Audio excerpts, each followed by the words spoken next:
Tudo da Canção Nova em um só lugar. Canção Nova Play.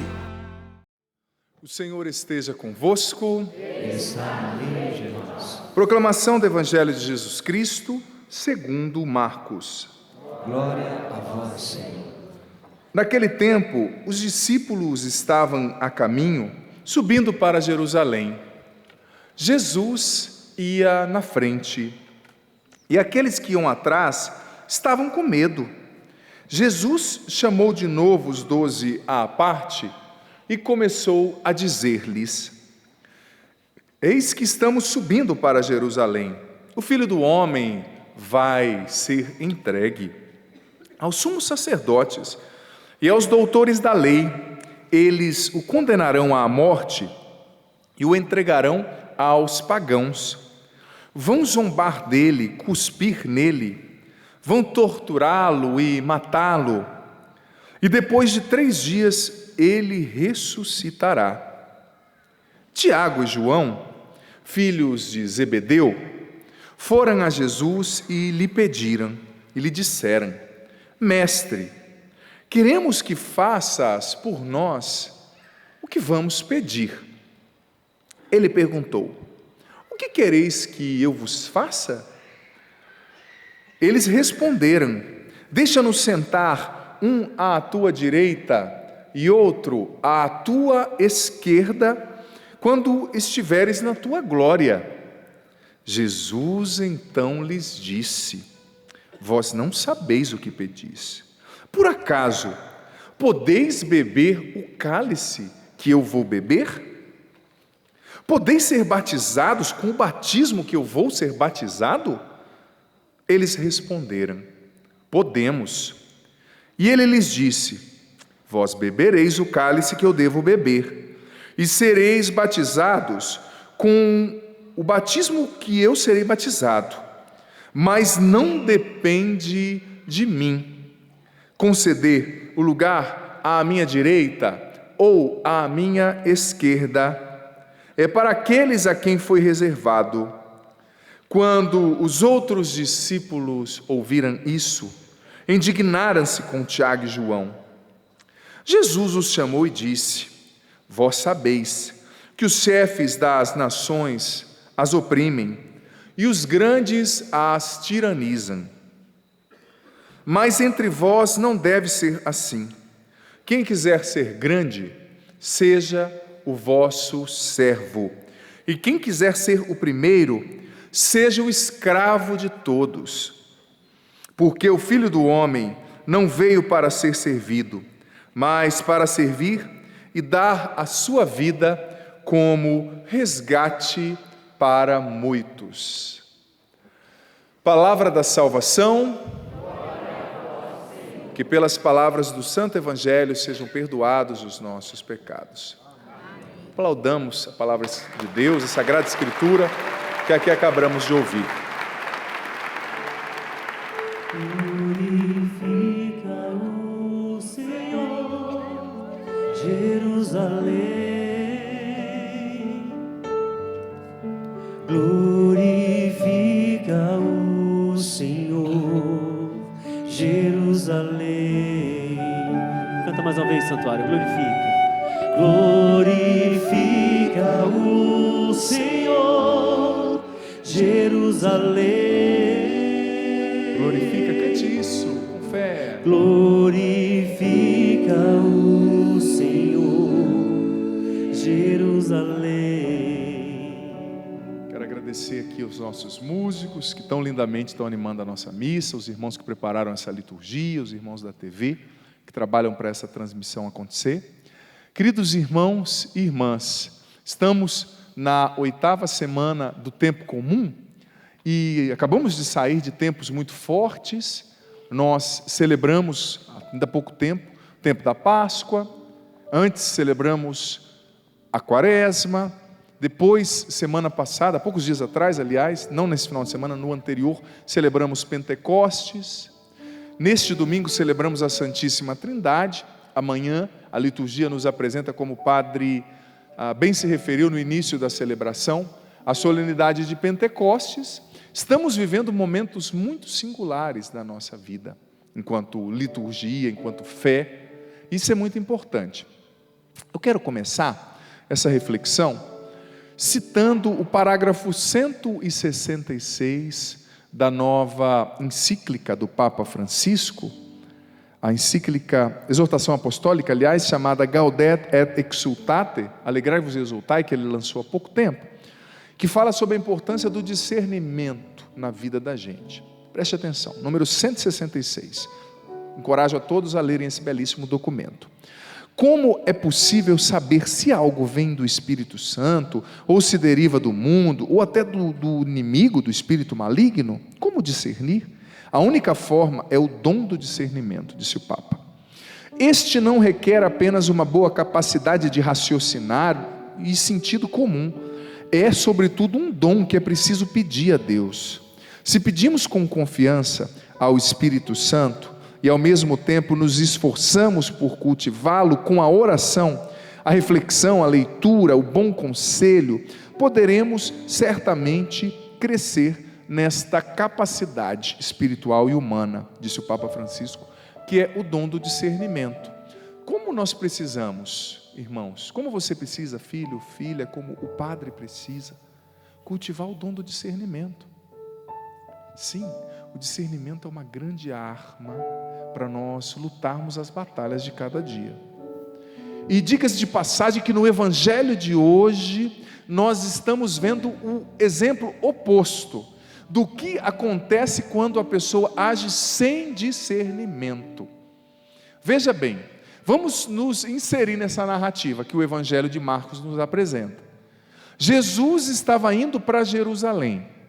Os primeiros versículos dizem que os discípulos iam com ele, com medo, acabrunhados, alguns outros iam atrás também da mesma forma temerosos, e Jesus, sabendo que um momento muito difícil lhe aguardava, Jesus, sabendo que ele estava na precedência do momento mais intenso e difícil da sua vida, começou a abrir o coração. Você vê como Jesus foi sincero nessa narrativa? Gente, eu estou indo para Jerusalém, e olha, lá o Filho do Homem, ele estava falando dele mesmo, ele fala na terceira pessoa, mas é dele. Eu também às vezes tenho esse costume. Esse dia eu estava falando, o padre pediu isso, a pessoa falou, qual padre? Eu falei, não, estou falando de mim. Esse costume, Jesus estava falando dele na terceira pessoa. Olha, o Filho do Homem está indo para Jerusalém, e lá ele vai morrer, lá ele vai ser crucificado, lá vão cuspir na cara dele. Olha só, Jesus estava abrindo o coração, mas todos acabrunhados com medo, mais os dois irmãos, filhos de Zebedeu, chamados com muita propriedade e sentido por Jesus de Boanerges, filhos do trovão, sem discernimento. Jesus abrindo o coração, com certeza Jesus estava talvez até emocionado, chorando, dizendo, eu vou morrer, eu vou dar minha vida. E eles, sem discernimento total, chegaram, acharam que aquela era a oportunidade certa para dar a ganchada, não é? Enganchar Jesus, usar esse verbo dessa maneira, dar a tacada para conquistar o lugar ao sol quando Jesus inaugurasse a sua empresa. Era o que tinha na cabeça deles, o seu reino, o seu empreendimento. Eles não tinham entendido quem era Jesus ainda. Eles achavam que Jesus ia assumir o poder humano, e eles queriam ser o primeiro-ministro, eles queriam estar no Senado, eles queriam ter um lugar lá no Legislativo, ser deputados, eles queriam ser conselheiros do primeiro-ministro, do presidente, não sei.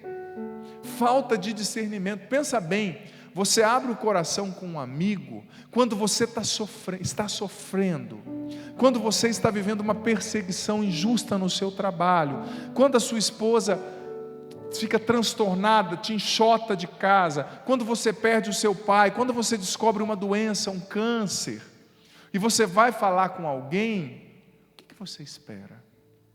Se não acolhida, se não pelo menos um abraço, e que a pessoa te diga, eu estou com você, vai dar certo, vamos para frente, uma palavra de esperança, de ânimo. Mas aqueles dois, sem discernimento, aproveitaram o momento para querer levar vantagem sobre Jesus. Alguns exegetas dizem que eles eram brasileiros. com essa infeliz cultura de querer levar vantagem em tudo. Só não vou falar do estado que eles eram, viu, Tiago? Escapou aqui. Não vou falar do estado, claro, né? Estou cumprimentando ali o Tiago, viu, gente? Mas essa infeliz mania que a gente tem de querer levar vantagem, né? Jesus quase já agonizando na angústia, e os dois ali, não, Jesus, o negócio é o seguinte, Jesus, né? O negócio é o seguinte, cadeira, viu? Esse tipo de coisa tem em todos os estados, né? Eu estou brincando com o Tiago que é carioca, mas em todos os estados tem gente querendo levar vantagem. Infelizmente, isso é um mal da nossa nação que a gente precisa combater. A gente fala tanto de corrupção, mas a corrupção a gente começa a combater no coração. Mas os dois corruptos, não vou nem falar de qual partido, mas eles eram afiliados a um partido brasileiro político também, não é? Eles eram tal, tinham até camiseta, enfim. Mas escaparam aqui da greve e foram lá seguir Jesus. E Jesus abrindo o coração, gente, Jesus precisando de uma palavra de conforto. Deus queria se deixar consolar pelos seus amigos. E o que eles fazem? Rasteira, decepção. Como Jesus se decepcionou com aqueles homens? Pensa bem, naquele momento de agonia. Quando você está sofrendo, você quer consolo. Você não quer que um oportunista venha querer extrair o teu sangue, sugar você, porque o oportunista é assim, ele não vê uma pessoa, ele vê sempre um objeto para usar, ele vê sempre alguém para extrair alguma coisa. É que nem a pessoa que eu já disse aqui esses dias, que entra num namoro, antes de namorar ela pensa, o que essa pessoa pode me dar em troca? Que carro que ele tem? Quais bens ele tem? Em vez de ir lá na casa do menino e ver o jeito que ele trata a mãe, porque é o jeito que ele vai tratar você depois quando você casar, fica só olhando o que ele tem na conta. Depois o casamento não dá certo, vem reclamar para a gente aqui. Vai lá ver o jeito que ele trata a mãe, vai lá ver o jeito que ele trata o pai, vai lá ver se ele reza ou não, se ele é uma pessoa honesta, se ele é trabalhador, se ele tem palavra, mas não, só fica vendo, tem o carro do ano, só fica vendo, muitas vezes, né, a conta está gorda. O que adianta a conta estar gorda e a alma está seca, porque não tem nada de bom para cultivado ali? O que adianta? Fica se enganando, depois fala, meu casamento não deu certo, Deus não me abençoou, Deus está, desculpa a palavra, mas deve estar falando, que eu faço o quê, minha filha? Você escolheu errado e agora a culpa é minha? É assim, né? O ser humano escolhe errado e quando dá errado a culpa é de Deus.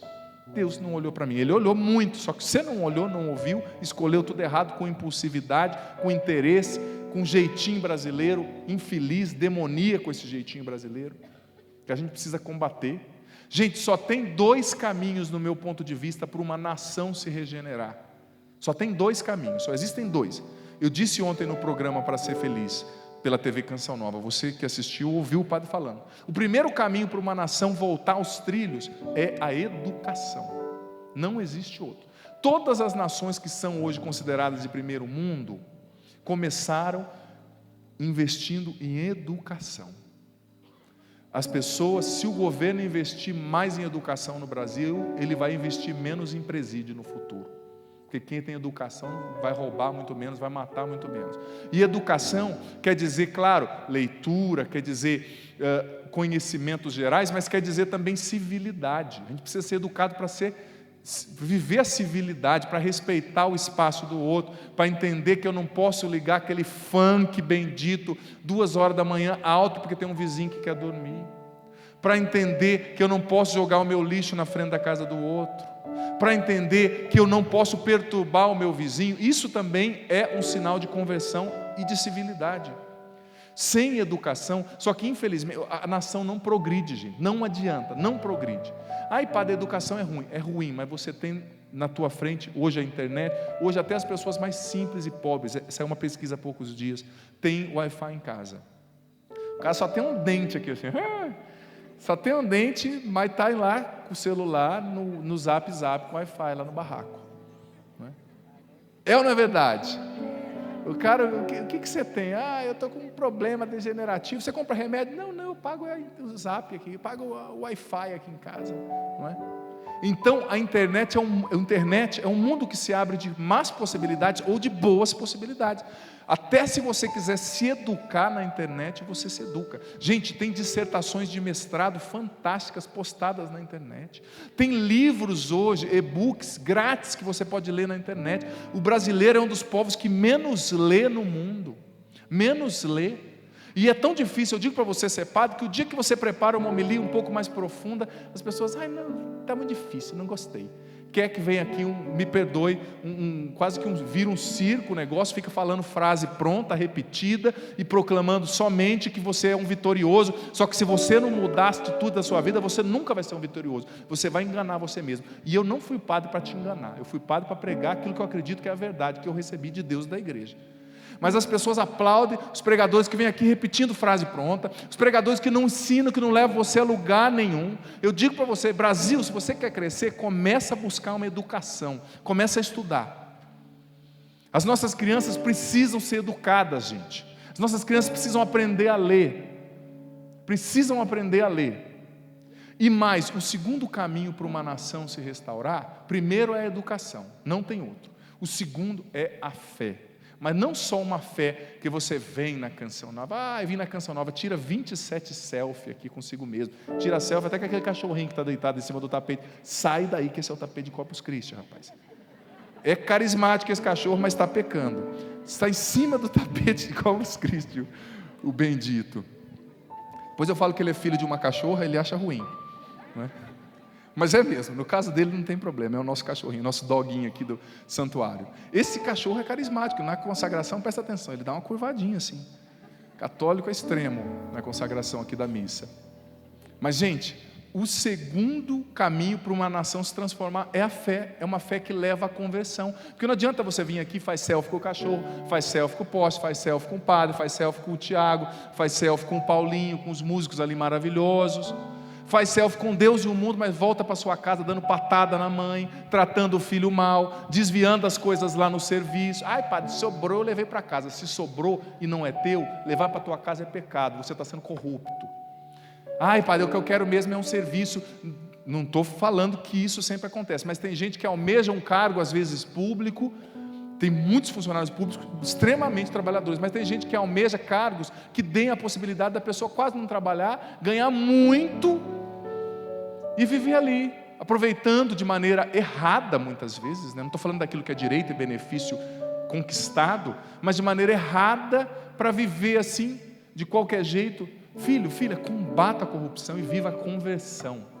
Não tem nação restaurada sem conversão. O que é conversão? Aquilo que a primeira leitura dizia, conversão é, no versículo 22, a primeira leitura dizia, purificar a alma pela obediência à verdade, é libertar-se de uma vida fútil, no versículo 18 da primeira leitura, pautada somente na busca de uma aparência perfeita, pautada somente na busca de prazeres, do ter. Eu preciso se converter, se libertar de futilidade.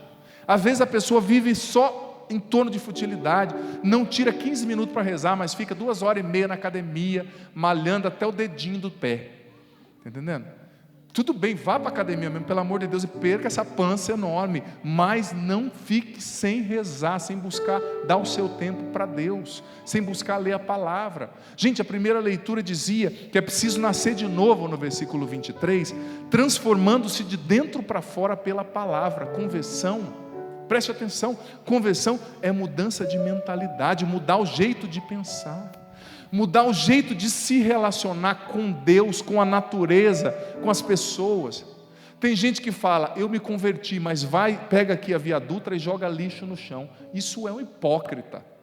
Quem se converte de verdade, cuida da natureza, que é patrimônio de todo mundo, não joga lixo no chão. Quem se converte de verdade, cuida do outro, respeita o diferente. Quem se converte de verdade, cuida de si mesmo, cuida da alma, rezando, priorizando a Deus. Esses homens, com esse jeitinho infeliz, decepcionaram Jesus. Mas o que o Evangelho diz que Jesus fez? O que o Evangelho diz? Jesus, depois de ouvir Tiago e João, caiu em prantos, chamou a sua mãe e teve um transtorno de ansiedade generalizada. Foi isso que o Evangelho disse? Sim ou não? Gente, o que me encanta em Jesus é a capacidade, veja bem, a capacidade de enxergar uma oportunidade em cada dificuldade. Gente, o que Jesus estava vivendo? O que Jesus estava vivendo, você aqui, você em casa, preste atenção nisso, era uma provação, Ele esperava contar com o apoio dos amigos e se decepcionou. Ele esperava uma palavra de consolo e de conforto e deu para trás. Porque aqueles homens sem discernimento, eles acharam que estava tendo a oportunidade da vida deles, mas deram um tiro no pé. Conhece gente assim? Acha que tem a melhor oportunidade, que nem um amigo do meu pai. Nunca tinha sido político na vida, lá no Paraná uma vez. Se candidatou para ser candidato a deputado federal. Primeiro comício que ele foi fazer era na cidade de Cascavel, lá no Paraná, né? Ele já começou assim: povos de Jararaca. Aí gritaram lá atrás: é Cascavel. Ele com o microfone na mão falou: cobra é tudo igual. Não ganhou um voto lá, tadinho. Achou que estava tendo a oportunidade de transformar a vida. Esses dois também acharam que tinha a oportunidade da vida na mão, mas deram tiro no pé. Mas o que Jesus fez? Jesus chorou? Não. Jesus aproveitou a dificuldade e viu que nela existia uma oportunidade. Repita comigo: em toda dificuldade. Mais forte: em toda dificuldade existe uma oportunidade escondida.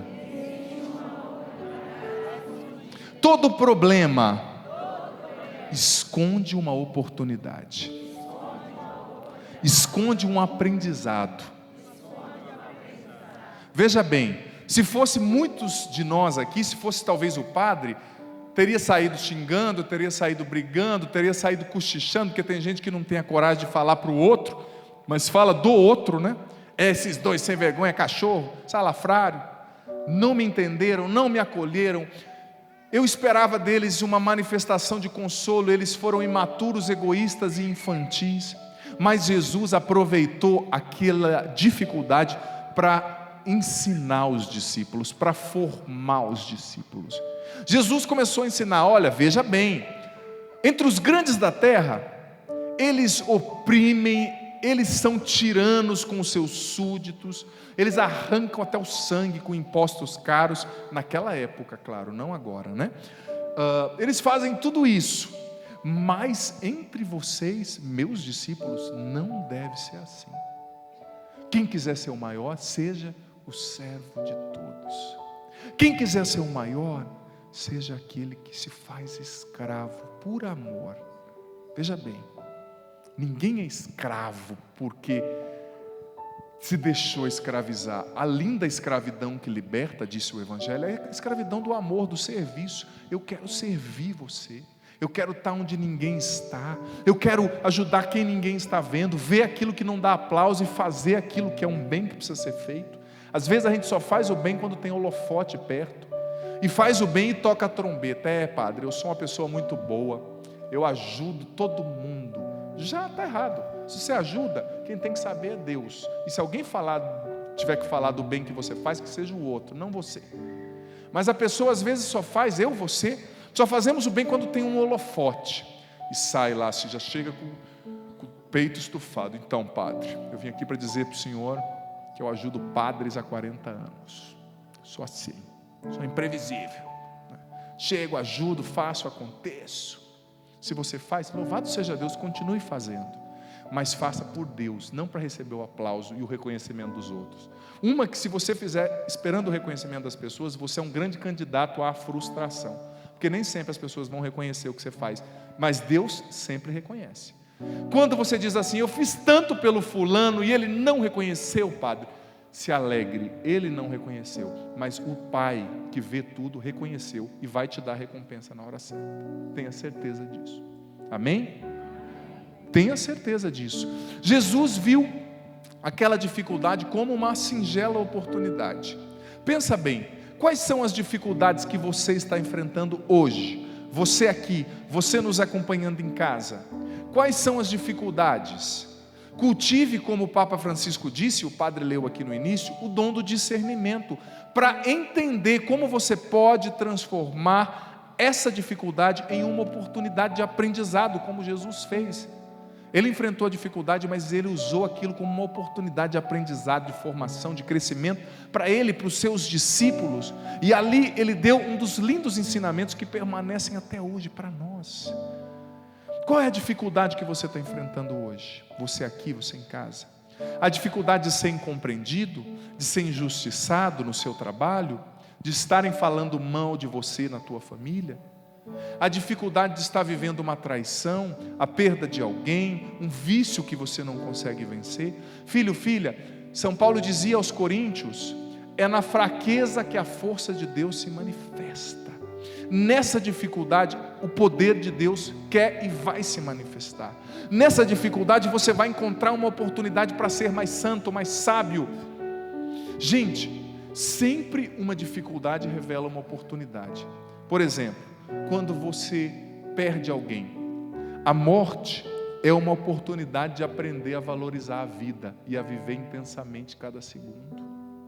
Quando você se decepciona com alguém, a decepção é uma oportunidade de aprender a amar com menos expectativa e a confiar de uma maneira mais sábia, sensata. Às vezes a gente se decepciona porque a gente se abre de uma vez.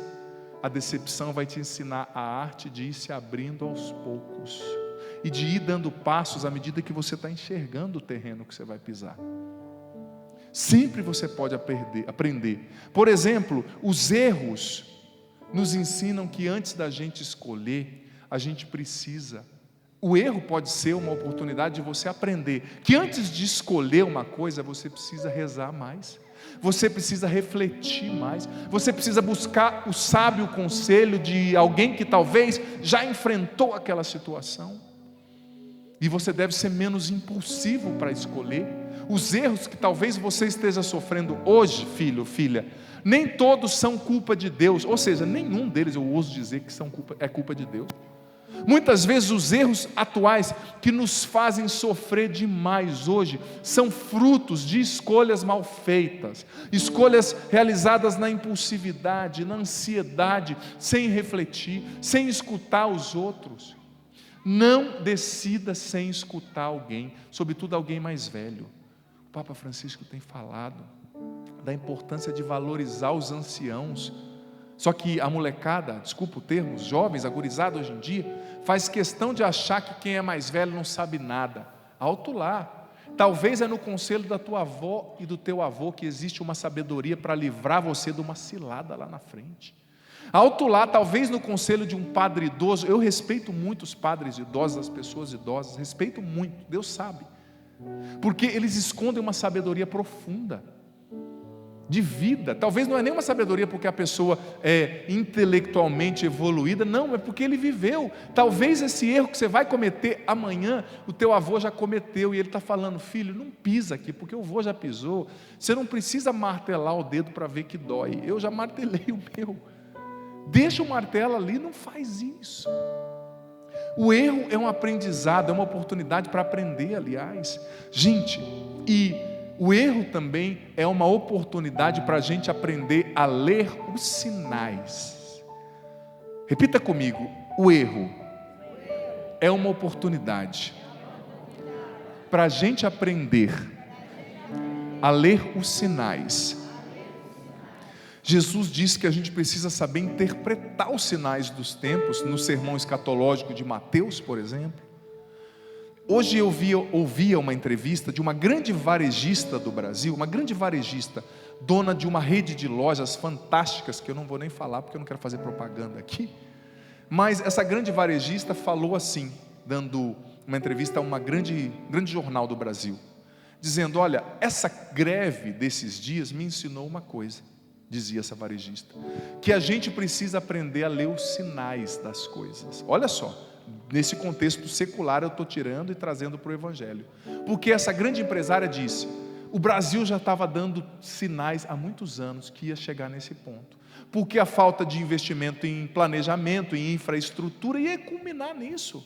Agora só que a gente tem que esperar acontecer isso para tomar providência, para baixar o combustível, para tirar alguns impostos abusivos, efeitos cascatas do combustível e de produtos ali, industrializados. O nosso combustível às vezes sai daqui, vai para fora, a gente vende barato e compra mais caro. Será que precisa acontecer uma greve que faz com que a economia desaqueça e perca bilhões para a gente acordar? É preciso aprender com o erro, dizia essa grande empresária, a ler os sinais. Os sinais já estavam anunciando que a gente ia chegar nesse ponto. Por que a gente não acordou, ela disse? Eu trago isso para a nossa vida. Por exemplo, tanta gente que namora e fala assim: padre, meu namorado está dando sinais, viu? Está dando sinais que vai ser um cavalo quando casar. Então por que casa? Depois leva um safanão e fala: padre, apanhei. Não está vendo? Por isso que eu digo, antes de casar, vai lá na casa. Veja como o menino trata a mãe. Se ele trata a mãe que nem um cavalo, você acha que ele vai tratar você como um pônei ou como um príncipe? Não vai mesmo. Quer casar com alguém? Antes vai e veja como ele trata a mãe. Quer casar com alguém? Antes vai e veja como ela trata os idosos, os mais velhos, os mais desfavorecidos. Porque se ele não respeita um idoso, se ele não respeita a avó e a mãe, ele não vai respeitar você. É preciso saber ler os sinais. Padre, no namoro eu estava vendo sinais. Se você está vendo os sinais, escuta os sinais então, pelo amor de Deus. Porque depois não vai falar que você casou enganado, que não casou. Está dando sinais que não vale nada, né? Você não vale nada. Aí então balança e vai até o fim, né? Você não vale nada, mas eu gosto de você. Não é assim que diz a música, aquela música antiga? É isso, né? Ruim pra caramba, mas paciência. Gosto é gosto, né? Tá vendo? O cara tá dando sinais que não valem uma paçoca. E a menina tá lá. Aí ele tá apaixonado. Então tá bom. Então depois do dia que a chapa ferver, ela fica com a sua paixão. Porque depois, a hora que vem a dificuldade, corre para a mamãe, né? Não foi mulher para casar? Seja mulher para segurar o rojão. É muito fácil correr para depois para a asa da mamãe. Desculpa a sinceridade. Não é? Está dando sinais? Escuta. O casamento está dando sinais que está indo ruim, está caminhando ruim. O casal não conversa, não tem mais vida íntima. A mulher casa e acha que é uma freira. O marido casa e acha que é um monge. Não tem mais vida íntima. Não vou nem entrar nesse detalhe, deixar isso para um outro dia. Vai deixando, depois acontece: minha esposa me traiu. Por que te traiu? Você não viu os sinais que o casamento estava ruim? Não tinha vida íntima, não tinha conversa, não tinha diálogo, não tinha companheirismo. O que você esperava? Que ela chegasse com um buquê de rosa para você? Ela chegou com outra coisa, mas não é para você segurar na mão, é para colocar assim nessa parte, assim, cabeça, né? Um adereço para a sua cabeça. Deus nos defenda, pelo amor de Deus, né? Mas acontece. Tanta gente com adereço aí que não passa mais debaixo do galho da árvore, né?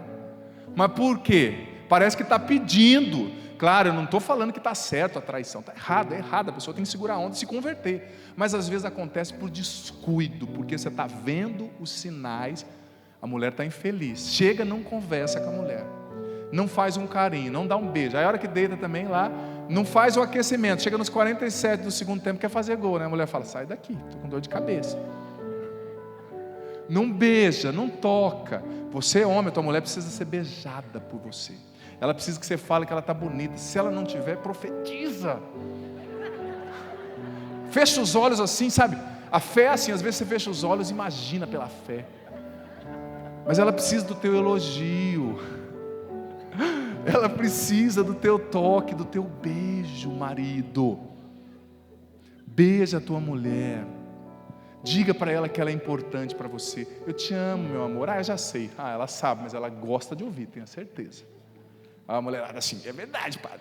Aquele ogro lá em casa não diz isso. Tem que dizer. Está dando sinal, o casamento está ruim. O filho está dando sinal, só ouve música que não presta, só anda com tranqueira. Aí espera cair na droga para você tomar providência. Conversa, acompanha, saiba aonde vai, com quem vai, por que vai. Você é mãe, você é pai, você tem o direito, sim. Aí não quero ser invasivo. Aí depois, quando ele estiver na droga, na clínica, quem paga e quem lida com a dificuldade é você. Então você tem que ser invasivo, sim, porque você é pai e mãe, você tem que ter autoridade sobre esse negócio. Tem que participar. O erro é uma oportunidade para a gente aprender a ler os sinais e a fazer diferente. O problema não é errar, o problema é não aprender com o erro. Amém? Vamos ficar em pé? Vamos cantar aqui a música que os irmãos prepararam para nós, esses músicos abençoados que estão engrandecendo aqui a nossa celebração hoje. Nós vamos cantar e depois o padre vai conduzir você a rezar. Ou melhor, eles estão preparando a música ali, com certeza já prepararam. Até antes de nós cantarmos, eu quero convidar você a dar uma resposta a essa palavra. Porque é assim, a palavra de Deus, ela vem ao nosso coração, Deus fala conosco, e a gente é convidado a dar uma resposta. O padre concluiu toda a reflexão, tudo aquilo que eu fiz uso da palavra para dizer, afirmando que todo problema esconde uma oportunidade de crescimento, de amadurecimento, de aprendizado, de não errar, de se tornar uma pessoa mais forte, mais consequente com as escolhas da vida. Qual é a dificuldade que você está vivendo hoje e que pode ser uma oportunidade de você se tornar uma pessoa melhor, mais santa, mais de Deus? Pensa nisso. Eu quero convidar você agora, respira bem fundo. Sente o teu coração, você aqui, você em casa. Levanta os teus braços agora. Isso, levanta os teus braços. Você vai rezar comigo, não só repetir, você vai rezar com o Padre. Diga comigo: vem Espírito Santo. Vem Espírito Santo. Vem, Espírito Santo. Dai-me o dom do discernimento. Dai-me o dom do discernimento. O dom do discernimento, O dom do discernimento, que é fruto da tua ação. que é fruto da tua ação. Espírito Santo, vem sobre mim agora. Liberta-me de todo comodismo, Liberta-me de todo comodismo, de toda preguiça, de toda preguiça, de todo desânimo. todo desânimo. Vem Espírito Santo, Vem, Espírito Santo. enche o meu coração, Enche o meu coração, a minha mente, a minha mente, a minha alma. a minha alma. Vem Espírito de Deus, Vem, Espírito de Deus. transforma a minha maneira de pensar. Transforma a minha maneira de pensar. Dai-me sensatez, Dá-me sensatez, discernimento, discernimento, sabedoria. sabedoria. Vem Espírito Santo, Vem, Espírito Santo. liberta-me de toda corrupção, Liberta-me de toda corrupção, de todo jeitinho, de todo jeitinho, de toda mania de querer levar vantagem. toda mania de querer levar vantagem. Vem Espírito Santo, Vem, Espírito Santo. mais forte, vem Espírito Vem, Santo, Espírito Santo. batiza o meu coração, Batiza o meu coração. mostra-me agora Mostra-me agora em que eu preciso mudar, o que eu preciso mudar. retira as escamas dos meus olhos, Tira as escamas dos meus olhos. liberta-me da surdez espiritual. Liberta-me da surdez espiritual. Eu quero ouvir a Deus, Eu quero ouvir a Deus. eu quero enxergar com clareza Quero enxergar com clareza o caminho que Ele tem para o mim. caminho que Ele tem para mim. Vem Espírito Santo, Vem, Espírito Santo. faz-me perceber, Faz-me perceber. faz-me enxergar Faz-me enxergar que em cada dificuldade, que em cada dificuldade, em cada problema, cada problema, se esconde uma oportunidade, esconde uma oportunidade, um um aprendizado. aprendizado. Dai-me coragem, Espírito Dá-me Santo. coragem, Espírito Santo. Dai-me ânimo. Dá-me ânimo. Fortalece o meu coração Fortalece o meu coração, para que eu não desista, para que eu não desista, para que eu não que desanime, eu não desanime, que eu assuma a minha que eu vida, assuma a minha vida, que eu assuma as rédeas da minha que eu história, assuma as rédeas da minha história, sem ficar buscando sem culpados, ficar buscando culpados, sem dar desculpas. sem dar desculpas. Dai-me o entendimento, Espírito Dá-me Santo, entendimento, Espírito Santo, de tudo que eu ouvi aqui. tudo que eu ouvi aqui. Vem sobre mim com poder, Vem sobre mim com poder, com o teu fogo, com fogo, com a tua unção. com a tua unção. Vem, Espírito Santo. Vem, Espírito Santo. Espírito Santo, Solte a voz, cante isso. orar em mim. Orar em mim. Espírito Santo, vinde, solta a voz, canta. Espírito Santo, vinde falar em mim. Falar em mim. Mais uma vez, Espírito Santo, vinde. Espírito Santo, vinde orar em mim. Orar em mim. Eleva os teus braços, alto e cante. Espírito Santo, Espírito vinde Santo, vinde falar. Solta a voz. falar em mim. Vinde curar.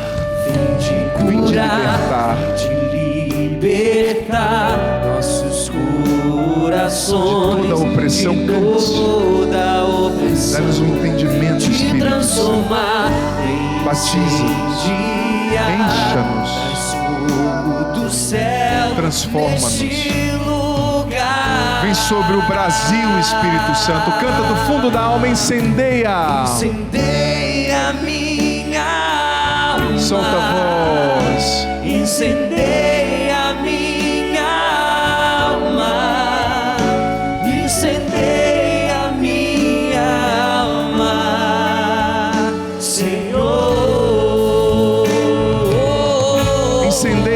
forte, incendeia minha forte. Canta pelo Brasil, pela tua família. alma, incendeia minha alma, Senhor. Bem suave, incendeia minha alma.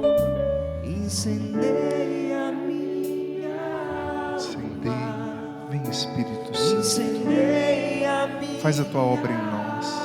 Transforma-nos, Espírito. incendeia minha alma, Senhor. Senhor. Louvado seja nosso Senhor Jesus Cristo. Para sempre seja. Tudo da Canção Nova em um só lugar. Canção Nova Play.